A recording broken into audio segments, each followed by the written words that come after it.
అబద్ధాలు ఈ మోసం చేసిన వ్యక్తులు వీళ్ళు ఎంతో కాలం ఉండలేరు. వాళ్ళే చెప్పుకుంటున్నారు. బీజేపీ వాళ్ళు స్టేట్మెంట్ ఇస్తున్నారు. పార్లమెంట్ అయిన తెల్లారే రేవంత్ రెడ్డి మా బీజేపీలకు జంపు కొడతాడో చెప్తున్నారు.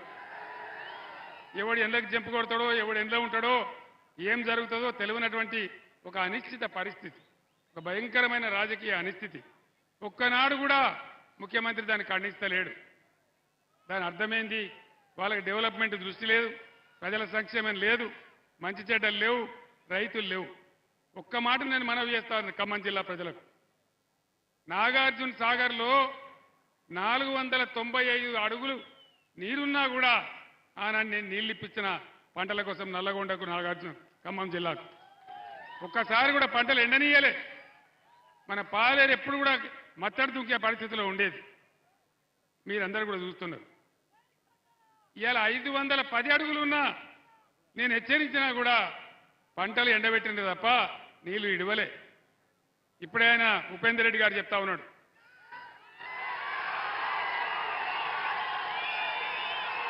నీలకొండ సార్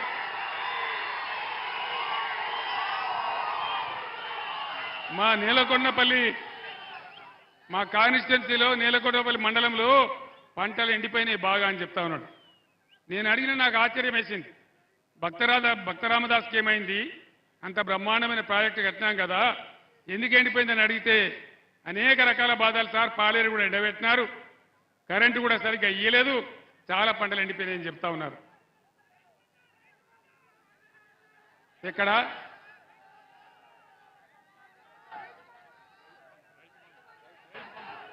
రైతు బంధు రాలే? రైతు బంధు అందరికీ రాలేదా? మరి యుద్ధం చేద్దామా, పోరాడదామా?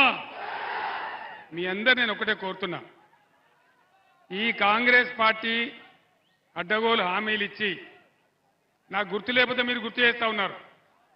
రైతు బంధు రావాలి.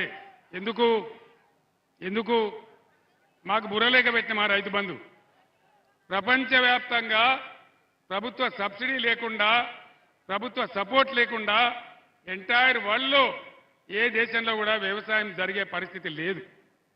అశోక్ గులాటి అని ఒక ఆగ్రో ఎకానమిస్ట్తో అనేక మాసాల పాటు చర్చించి మేము నిర్ణయం తీసుకొని మన రైతులను నిలబెట్టాలి అని ఒక 4-5 కార్యక్రమాలు చేసినాం. రైతు బంధు ఇచ్చినాం, కరెంట్ ఇచ్చినాం, నీటి తీరువా లేకుండా ఇచ్చినాం, వాళ్ళకి అన్ని మాఫీ చేసినాం, నీటి తీరువా పాత బకాయిలు కూడా రద్దు చేసినాం, ధాన్యం కొనుగోలు చేసినాం. ఈ రకంగా రైతులను ఆదుకున్నాం. వీళ్ళు వచ్చి ఇప్పుడు ఏం మాట్లాడతారు, మేము 5 ఎకరాలు ఉంటేనే ఇస్తాం, 5 ఎకరాలకు మించి ఇయ్యం అంటే 6 ఎకరాలనోడు కోటీశ్వరుడా, 7 ఎకరాలనోడు కోటీశ్వరుడా? నువ్వు 20-25 ఎకరాల తర్వాత ఇయ్య అంటే కొంత అర్థం ఉంటుంది, కానీ 10 ఎకరాలకు కూడా ఎగబెడతామంటే ఇది ఎక్కడ న్యాయం అని చెప్పి నేను మనవి చేస్తా ఉన్నా.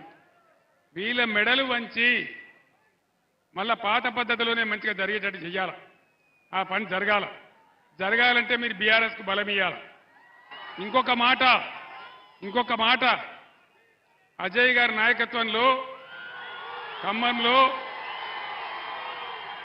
లకారం చెరువు కానీ, మంచినీటి వ్యవస్థ కానీ ఎంత బ్రహ్మాండంగా జరిగినాయి, ఎంత అద్భుతమైన ఫలితాలు వచ్చినాయి.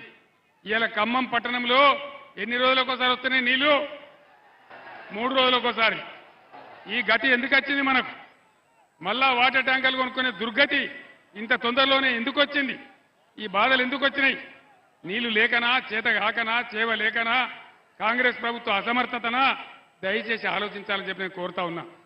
మనం పిచ్చే ఆవేశంలో కాకుండా వాస్తవాలు కూర్చొని ఆలోచిస్తే 3-4 నెలల్లోనే ఇవి మాయమవుతాయా?